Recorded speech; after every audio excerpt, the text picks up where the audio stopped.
Hey guys, welcome back to the Speakeasy Drink Better podcast, and we're here tonight doing a special interview with one of our co-hosts, John.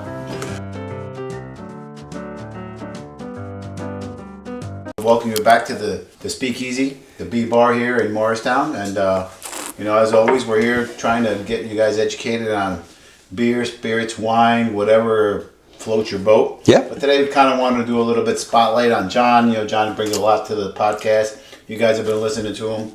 He's a great free spirit and kind of want to give you a little bit of taste of where this craziness comes from and how he fits in here and give him a little bit of chance to get in front of the mic and get to know him a little bit more. So, hey, all to you. Pass it over, my friend. Let's kick this thing off. Cheers, guys. Cheers, brother. So, thank you, Alex. I appreciate that. And as always, saludina, amor. As always, I'm so appreciative that I get to be in this space with you because this is, like I said before in our first episode, and I'll say it forever, this is the coolest bar that nobody's ever heard of.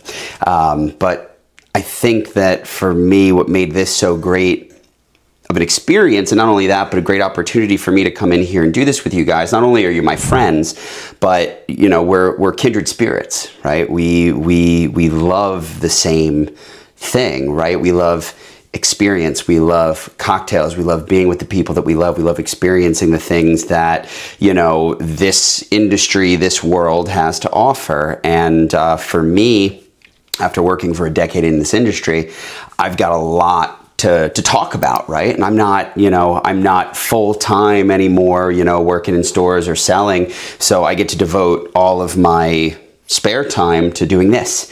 And I really, really love it. So I just have to take a second to say, thank you for opening your home up to all of our viewers and to me, and to getting to actually do this has been a great joy for me. No, listen, I'm with you. And at the end of the day, you have to remember one thing.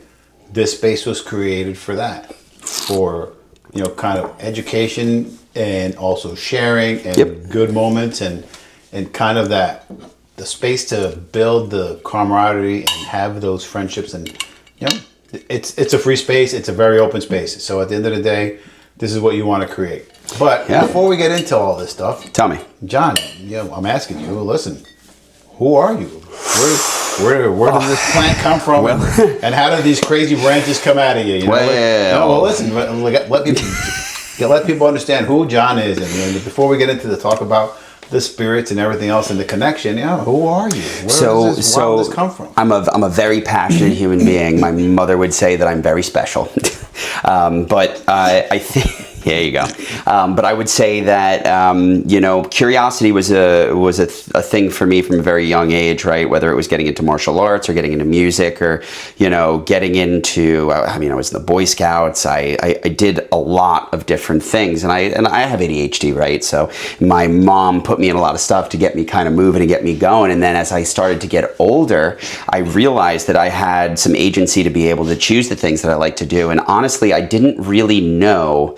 I always thought I was going to be a rock star, right? And I do own a record label, but I've put the dreams of being out in front on stage behind me. Really, what I found was that I resonated with this because my primary love in this world is other people, is human beings, is being around others and sharing experiences and stories and just getting to know other people, right? So alcohol is the catalyst for all of that, right? When you think about it. So I started off my career after I got out of school, and I'm weird. I speak a bunch of different languages. I went to school for international business, never used my degree. So if you guys are thinking about going to college and doing all that, you don't have to do that. I mean, if your parents tell you to do that, you kind of have to do it, I guess. But, in my case, I had no idea what I wanted to do going into school, right? So when I got out of school, I ended up at a job in finance, and I really hated it. But I made a really good friend named Amish Vakil, and he was my mentor in this business. He actually got me out out of finance and got me into the liquor business. Now, working for him was, I mean, he's demanding but fair, right? He has a very particular way that he goes about things, and he's very detail oriented, and he's all about providing great experiences to people. So I learned from him the best way, not only to serve our customers, but I also had a very rigorous education in wine and spirits. So in 2015, when I went to work full-time for him at Main Street Wine Cellars in Madison, I had an opportunity to not only, rub elbows with some of the most influential people in the liquor industry in the state of New Jersey, but I got to hang around the brightest personality, the biggest personality, and one of the most knowledgeable people that I've ever met in this industry. So I really lucked out. I got to learn from a master.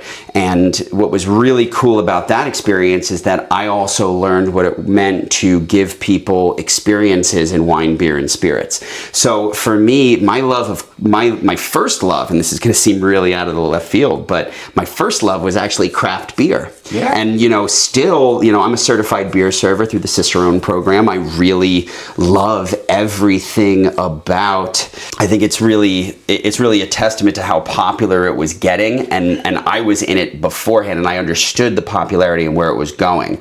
So for me, it was about bringing those great beers from smaller producers, bringing them to the forefront, and focusing on local, right? Right, so keep going. So I'm gonna have to cut you off because John, if not, we're gonna be sitting here. We're gonna sit here for like 45 minutes. 5 hours. We're gonna go into way too deep. But hey, listen, let's get a couple. Let's say, listen, hey John, we're sitting hanging out. What cocktail? Where's your cocktail flavor and why? Because what does it bring to you from a flavor profile? Or what are those cocktails you say, hey, I'm having a party? Yeah. What brings people together? What drives you there? So for me, I think that if I'm at a party, my favorite thing to drink in general is just a glass of mezcal. No, nothing wrong with that. When I was working for Vine Street Imports, shout out Ronnie Sanders, shout out Aaron Meeker. They have the best portfolio of spirits in the entire state. I don't care what anybody says. But I learned to love this spirit particularly while I was working at Vine Street.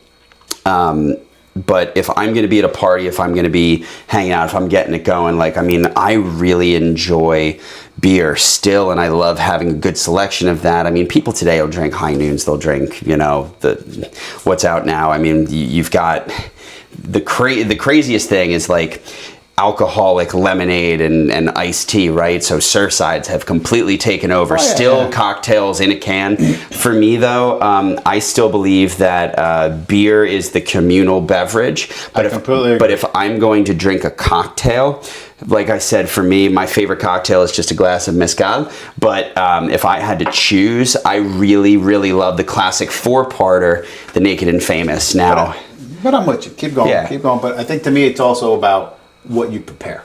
Yeah. I mean, one thing is one comes out of a can, but listen, beer, and listen, I'm not going to sit there, unless I'm home brewing, I'm going to make my own beer. But it comes down to it. So listen, there's things that belong in a can, and there's things that don't. Right? To me, it's like, all the drinks, these prepared drinks, it's not good quality. So listen, but to me, it's part of the experience. So I'm going to sit there and make a cocktail and make something people like. So what is it that at the end of the day kind of motivates you to kind of make sure that the quality takes over quantity? I want something that is going to be enjoyed by everyone, and not only that, I also want something that's going to be easy to open and easy to easy to drink. Right? For me, we do, my house, me and my fiance, I mean, we're in the process of moving now, of course, but we like to host. So what I will do is we'll batch a big cocktail, but my fiance really loves to mix individual cocktails for people. And that's how we show love, right? That's how we show love at the B Bar too, right? So we're mixing cocktails for people. If we mix cocktails, we're typically mixing old fashions, we're mixing Negronis, we're mixing Aperol spritzes, we're mixing things that are popular with people that they can really enjoy. And we have a really robust bar cart too, because years in the industry had caused me to really want to build out a bar cart. They'd be like, I can make any cocktail here and now for you, no matter what. And it's kind of like what you guys have here, And that's the thing. At the end of the day, it's built out to. But of course, I agree. Batching out for big parties, like every time we have a party here, we'll batch out 4 or 5 cocktails. Put it in a good batch size and batch. It's not like it's pre-mixers. No, you're batching it. Whatever I'm going to make as a single serve, I'm going to make it as a batch. Yep. Of course, you're maintaining the quality, and that's what you want to consistently portray. Because if not, yeah, we can go in there and add a bunch of this second grade stuff to a good spirit. You're going to dilute a good spirit, and you're going to add a bunch of crap to it. So you know what? If you're going to make it right, and I think it still comes out very well. Absolutely, and like it's cool too because when you have the faculties and you have the know-how to be able to mix cocktails, isn't it wonderful when you have the opportunity to make something personally for someone and then they taste it? It's like, oh my God, that's really good. That's nice. So that's what we like to do. If I'm doing that, I'm taking the extra time because everybody's worth it. And we said that on a few of our episodes, guys, you're worth it. Take the time to mix your cocktails. But for me, I love to host because, like I said, my primary love is people. And this is social lubricant. This is what gets us together, keeps us together, and allows us to celebrate things, right? And, you know, they call it spirits because the spirit, you know, envelops you and you end up, you know, being something other than yourself. But that's not the truth. That's not the truth. For me, this enhances reality. Now, for some people, this can be very, you know, destructive. It can be something that they don't even touch, right? It can be something that, you know, I'm not really into that. I'm more of that green friendly side of things, or hey, I'm experimenting with, you know, sobriety. At the end of the day, that's fine. I don't care.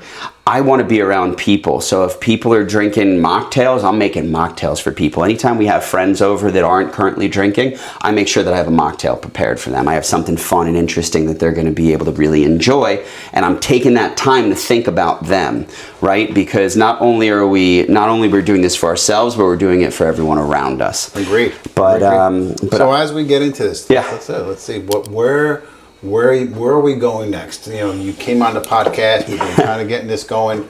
We're trying to get out there and get a reach. Yeah. Listen, what's driving you to be here? And what do you think? What do you think is going to be important as we move along in the progress here? What is say? Hey, I'm John, and I'm bringing this to the podcast. And you know what? I want to tell you folks something you don't know. My name's John. I'm bringing passion to the podcast. I'm an encyclopedia of knowledge when it comes to beer, wine, and spirits, and I'll be straight with you. It's not for everybody, and I get that, but it can be. I don't know. I think that what we want to really focus on is continuing to be ourselves and be authentic, because that's what we are. I mean, guys, we don't have any scripts here, okay? This is just something that we're talking about. We're talking about me today, and this is not necessarily something that I love to get into, but I will get into it, of course, because you want to know where I come from, and where I come from is from a place where I want to make people happy, but I also need to make myself happy, and through this, I have a way of achieving both of those things. I agree. So where we're going from here, I mean, in general, I think that there's no limit to what we're able to do, and there's no limit to the content that we can produce because we've had so many great experiences. And I think that people resonate with the fact that there are so many great things to experience in this life, and they maybe by watching this feel that they're open to going and having a new experience, going and sitting at your corner bar, going and asking a bartender to, call up a cocktail and don't even worry about what it is, right? Going out to have a plate of food and get yourself a glass of wine with it. Get the wine pairing at the dinner that you go to. Like, these are things, there's a concept in culinary and wine and spirits called degustation. It's the art of eating and drinking, right? They go together, right? So we're going to bring experiences on the side of the beer, wine, and spirits, but we're not going to limit that, right? And I think that, as we start to partner with other people, we start to bring in other industry professionals, we start to have conversations around restaurants, right, too. That's something that, for me, I think that we're going to be able to take people on a journey, especially because you guys have been on a journey yourselves, right? So for me, I have my own experiences that I've had, and luckily, I'm a little bit of a nut when it comes to information. So not at all. And I get it. So hurry up, let's go. So I absorb. So I'm what's called an oral learner, right? If I hear it, it's like a steel trap, right? Reading, I don't read a lot. I listen to audiobooks, the ADHD. But if I hear something, I remember it. And so I think that that's my gift, is taking the knowledge that I've learned, translating into something digestible and giving it to our audience and saying, here, you don't need to be an expert to enjoy this. You just need to be curious. Okay. So on that note, we're Yeah. getting here. We're getting to the end. I don't want to keep going over, but Yeah. listen, I want you to answer 2 quick questions. Two good questions. So, Okay. okay. Why should people watch us? Mm-hmm. What are you bringing them? Mm-hmm. Right? And how are you gonna make things better for them? Ah, got it. That's the question. So I want just 2 simple answers. So the first one is, what are people going to get from watching me? Yep. So people are going to get, well, one, my passion. But people are also going to get a whole lot of information. They can choose to do with that what they want. Agreed. They also are going to get a no-nonsense approach to beer, wine, and spirits, where I've worked in the industry for a really long time. You know, that was my longest career I've ever had. And so I want to impart those little you know, nuanced tidbits of information and experience that I can bring to the table to help people drink better. And what are you going to get out of this? I mean, you're going to learn how to appreciate not only beer, wine, and spirits, but also how to appreciate yourself. And that's something that I think is really important, because alcohol, for some people, it's an escape. It can be a crutch, and it can be something that's negative, and right. But this isn't a show about spirits. This is a show about community. This is a show about people coming together and talking about something that mutually excites them. Agreed. But also provides a backbone for great conversation.